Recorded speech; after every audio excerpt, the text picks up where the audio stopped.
মনত ভাবিছিল মহান মানুহ মোৰ আধৰুৱা হৈ ৰলো। মনত ভাবিছিল সফল মানুহ মই বিফল হৈ ৰলো। জীৱনৰ পথ বাধাৰে ভৰা, জীৱনৰ বাট কাইটেৰে ভৰা,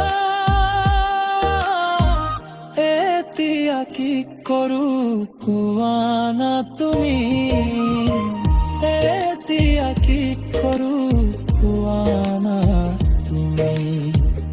আজি যে নাই তুমি মোৰ ওচৰতে, আজি যে নাই তুমি মোৰ কাষতে।